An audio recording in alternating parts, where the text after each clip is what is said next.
Good morning बच्चों। कल तक हम लोगों ने अनुकूलन पढ़ लिया था। अब आज हम सजीव और निर्जीव में अंतर पढ़ेंगे। ठीक है, सजीव और निर्जीव में अंतर जो हम पढ़ेंगे वो वैज्ञानिक आधार पर पढ़ेंगे। ठीक है, आम बोलचाल वाली लैंग्वेज का प्रयोग यहाँ पर हम नहीं करेंगे। अब इसमें हम कुछ अभी जो लक्षण आप पढ़ चुके हैं उन्हीं लक्षणों के आधार पर हम दोनों में अंतर करेंगे।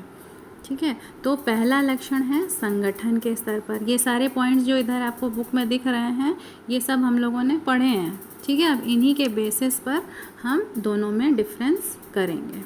तो पहला है संगठन स्तर, यानी जो हम लोगों ने पढ़ा था ना, परमाणु, फिर परमाणु से अणु, फिर अणु से कोशिका, कोशिका से ऊतक, इस तरह से। तो सजीव में क्या है, परमाणु स्तर से जैवमंडल स्तर तक में वो विस्तारित होता है, जबकि निर्जीव में ऐसा कुछ नहीं, मतलब केवल वो परमाणु, अणु, कोलाइड, क्रिस्टल आदि के मिश्रण तक ही सीमित है। जबकि सजीव में क्या होता है, धीरे धीरे कोशिका का निर्माण होता है, फिर उसी कोशिका से ऊतक का निर्माण होता है और उसी ऊतक से अंग का, इस तरह से क्रमबद्ध तरीके से वो बनता जाता है। दूसरा पॉइंट क्या है, कोशिकीय स्तर और जीव द्रव्य, यानी जीव द्रव्य हम पढ़ चुके हैं जो कि जीवन का क्या है, भौतिक आधार है। अब वो सजीव में उपस्थित होता है जबकि निर्जीव में अभाव होता है। नेक्स्ट है तंत्र का प्रकार, यानी सजीव में क्या है, पढ़ चुके हैं हम लोग, खुला तंत्र होता है जिसमें इनपुट और आउटपुट दोनों होता है, जबकि निर्जीव में ऐसा कुछ नहीं होता। अगला लक्षण है उपापचय। उपापचय भी हमने देखा कि केवल सजीवों में ही उपस्थित होता है, निर्जीवों में इसका अभाव होता है। नेक्स्ट है समस्थापन, यानी कि इनपुट और आउटपुट को साम्यावस्था में बनाए रखने के लिए समस्थापन होता है, जो कि सजीव में पाया जाता है और निर्जीव में एब्सेंट होता है। नेक्स्ट है उद्दीपन के प्रति अनुक्रिया। बाहरी वातावरण से जो भी हमें उद्दीपन मिलता है उसके प्रति सजीव ही केवल अनुक्रिया प्रदर्शित करेंगे, जबकि निर्जीव नहीं कर सकते हैं। अगला है जनन। अब जनन भी आप समझ चुके हैं, अपने ही समान नया जीव उत्पन्न करने की क्षमता केवल सजीव में होती है, जबकि निर्जीव में नहीं पाया जाता। फिर है वृद्धि और विकास। कोशिका विभाजन और कोशिका प्रवर्धन के द्वारा धीरे धीरे संख्या में वृद्धि होती है और इसी तरह से सजीव के आकार प्रकार में वृद्धि और विकास होता है, जबकि निर्जीव में ये केवल बाहरी रूप में दिखाई देता है। फिर नेक्स्ट है अनुकूलन। पर्यावरण के प्रति अनुकूलनशीलता सजीव में पाई जाती है, जबकि निर्जीव में इसका सर्वथा अभाव होता है। नेक्स्ट पॉइंट है जैव विकास। जीवन विकास की क्षमता, यानी कि धीरे धीरे विकास जो है वो एक दिशा में होता जाता है। जैसे पहले जो है अकशेरुकी जीवों का निर्माण हुआ, फिर धीरे धीरे कशेरुकी जंतु बने हैं, इस तरह से धीरे धीरे विकास हुआ। तो वो चीज़ सजीवों में देखने को मिलती है, जबकि निर्जीवों में इसका पूरी तरह से अभाव होता है। फिर अगला है निश्चित जीवन काल और मृत्यु। अब जो भी सजीव है उसका एक निश्चित जीवन अवधि होती है, उसके बाद उसका जीवन समाप्त हो जाता है, जबकि निर्जीव में ऐसा कुछ नहीं पाया जाता है। ठीक है, अब ये हमारा हो गया वैज्ञानिक आधार पर सजीव और निर्जीव में अंतर। अब आगे बढ़ते हैं हम जीव जगत में विविधता। विविधता का मतलब क्या हुआ, कितने तरह तरह के जीव, पृथ्वी पर हमारे कितने ही प्रकार के जीव हैं जिनकी हम गिनती भी नहीं कर सकते हैं। कई तरह के पौधे हैं, कई तरह के जीव जंतु हैं। अब पौधे भी हैं तो उसमें कुछ शाखें हैं, छोटे पौधे, हरे वाले पौधे, कुछ होते हैं जैसे उनसे थोड़े बड़े होती हैं झाड़ियाँ जैसे हो गई, फिर उनसे बड़े वृक्ष हो गए, लताएं होती हैं। अब पशु पक्षी, कई तरह के पक्षी भी होते हैं, कीड़े मकोड़े। तो यही सब क्या है, जीवन के विविध रूप हैं। इसी को हम कहते हैं जीव जगत की विविधता। और पृथ्वी पर अभी तक लगभग 1.8 मिलियन यानी 18 लाख प्रजातियों की पहचान हो चुकी है। ये तो वो संख्या है, वो गणना है जो हमें पता है। इसके अलावा वैज्ञानिकों का भी अनुमान ये है कि इनकी संख्या 1 करोड़ तक हो सकती है। अभी वो खोजी जानी है, उसकी खोज अभी नहीं हुई है। अब इसी क्रम में आगे बढ़ते हैं हम लोग।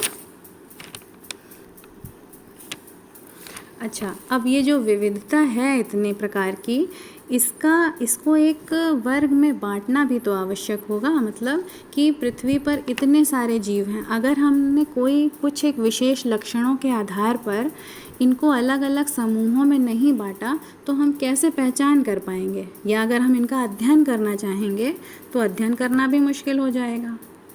जैसे मान लो कि कोई एक लाइब्रेरी है, आप उसमें जाइए और आपको कोई एक जो भी बुक आपको चाहिए तो आप वहाँ उसको कैसे निकाल पाएंगे। उसके लिए है कि वहाँ पर कुछ रूल्स होते हैं कि ए अल्फ़ाबेट नाम से जो भी बुक होगी वो एक जगह पर रखी होगी, फिर बी से दूसरी जगह पर रखी होगी। तो आप अपनी आवश्यकता के हिसाब से उस कॉलम में जाएंगे और वहाँ से निकाल लेंगे। तो ये आपकी सुविधा के लिए हो गया। अगर इसको इस तरह से नहीं रखा गया होता तो आप कोई भी बुक वहाँ पर आसानी से नहीं ढूंढ सकते।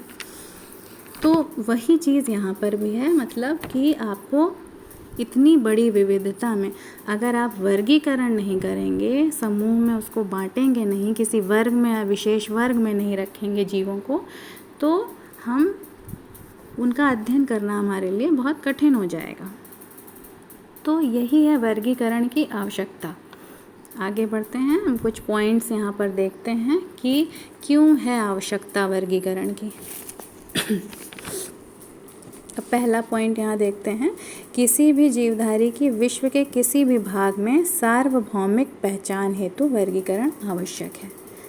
सार्वभौमिक पहचान का मतलब क्या हुआ कि एक विशिष्ट उसको हम वर्ग में रख दें और वो पूरे विश्व में उसी वर्ग में जाना जाए कि ये इसी वर्ग का प्राणी है। सार्वभौमिक का मतलब पूरे विश्व में एक ही वर्ग में वो पहचाना जाएगा। दूसरा है, समूहों में लक्षणों की समानता के कारण समूह के एक या कुछ प्रारूपिक जीवों के अध्ययन द्वारा संपूर्ण समूह के बारे में जाना जा सकता है। अब जैसे आप लोगों ने पिछली कक्षाओं में पढ़ा होगा, जैसे आप लोगों ने पढ़ा था ना कि प्रोटोजोआ संघ के प्राणियों के बारे में, है ना, और उसमें आप प्रोटोजोआ संघ तो बहुत बड़ा है, अब उसमें तो बहुत सारे जीव हैं, लेकिन आप उसके कुछ विशेष जीवों को, प्रारूपिक जीव जिन्हें, जो कि उस पूरे वर्ग के लक्षण प्रकट करते हैं। तो अगर हमने एक जीव के बारे में पढ़ लिया तो इसका मतलब क्या हुआ कि हमें उस संघ में उपस्थित सभी जीवों के विषय में विशिष्ट लक्षणों के बारे में हमें जानकारी हो गई है। तो एक तो ये हमारा हो गया, ये आवश्यकता हो गई। यानी इतने बड़े विशाल समूह के अगर हमने संघ में डिवाइड कर दिया, तो प्रोटोजोआ संघ में अगर हमने अमीबा पढ़ लिया तो हमें पता है कि अमीबा में एक कोशिका ही होगी, उसी एक कोशिका में सारी जैविक क्रियाएं होंगी। तो उस संघ के जितने भी प्राणी हैं सब में वही लक्षण होगा। फिर नेक्स्ट पॉइंट है, वर्गीकरण प्रणाली ही नए खोजे गए जीवों को उनके सही समूह में वर्गीकृत करने का आधार प्रदान करती है। प्रतिवर्ष खोजे जाने वाले हजारों जीवों को सटीक समूहों में व्यवस्थित करना भी इसी के द्वारा संभव हो सकता है। जब तक वर्गीकरण नहीं होगा तब तक हर बार कुछ नए जीव खोजे जाते होंगे, तो हम उनको कहाँ पर ऐड करेंगे? वहीं पर ऐड करेंगे ना जहाँ पर उनका एक विशिष्ट लक्षण वाला गुण वर्ग से मिलता होगा, वहीं पर उनको एडजस्ट कर दिया जाता है, ऐड कर दिया जाता है।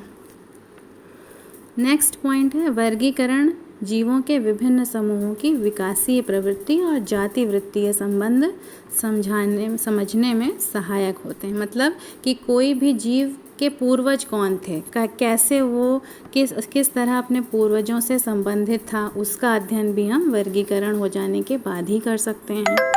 नेक्स्ट है, जीवाश्मों के अध्ययन के लिए भी वर्गीकरण की एक निश्चित प्रणाली की आवश्यकता होती है। साथ ही वर्गीकरण भावी संयोजी कड़ी बनाने में उपयोगी होता है। यानी कि अब जो जीव अब पृथ्वी पर नहीं है, मतलब करोड़ों वर्ष पूर्व जो कभी थे और आज नहीं हैं, परंतु उनके अवशेष हैं, उनसे ही तो हम पता लगा सकते हैं कि वो उनमें क्या लक्षण थे, वो किस वर्ग में रखे जा सकते हैं। तो जीवाश्म तो उनको कहेंगे जो करोड़ों वर्ष पूर्व जिनकी छाप अवशेष हमारे पास है, जैसे पत्थर पे उनकी प्रतिछाया होती है जो, उससे वो जीवाश्म हो गए। फिर आगे बढ़ते हैं हम लोग। और हाँ, एक पॉइंट और है इसमें, संयोजी कड़ी। संयोजी कड़ी का मतलब क्या हो गया कि